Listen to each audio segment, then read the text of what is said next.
All right, Mike, let's get right to it.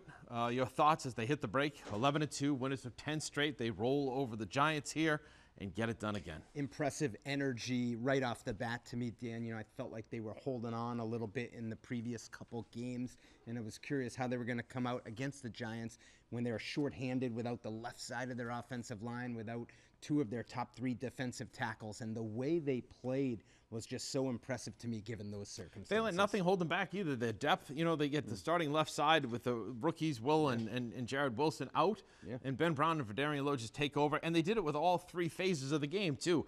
Defense, they got some big hits. Christian Ellis had the big hit on Jackson Dart, who afterwards in the game said, it's football, it's not soccer. I expect those hits. And then also Marcus Jones, a record breaker really with what he's done. And I think with Marcus, to me, he's the best NFL punt returner.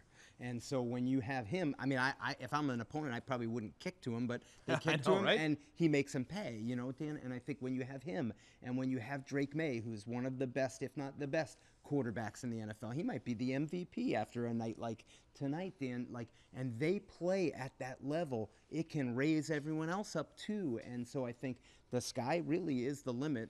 It's a little bit of a cliche, but when you get guys playing like that, I really think you can beat anyone. And it looked like they could have put up 50 points against the Giants tonight. They kind of let the foot off their gas a little bit in the second half. All right, so let's wrap it up. You're standing in front of this team, Mike. You're Mike Vrabel. What are you saying now as they go to the bye? Yeah, so they'll come in on Tuesday, have a meeting, and then I think it's, hey, get healthy, take a little break. You've earned it, but know that we're just getting started. You come back, Dan, look at that schedule. Home against the Bills, on the road against the Ravens.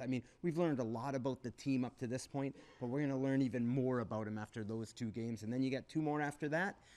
Finish it up at the Jets, home against the Dolphins. And then who knows how many more you have after that. The fact we're even having that conversation. It's crazy, Mike, that they've won 10 in a row. They've won 10 straight games. Other than Steve Burton, who would have had him at 13-0 at this Steve point. picks him to be 17-0 anyway. Who else would have thought this was possible? I know, right? And he doesn't even think it's possible. He just picks them every time, too. So, all right, so enjoy the break, Mike. We'll see you. Yeah, coming up. Looking forward to it. We'll be working, as we always do. Yeah. All right, that's the very latest from Gillette Stadium. What a start for this Patriots team at 11-2. You can't beat that.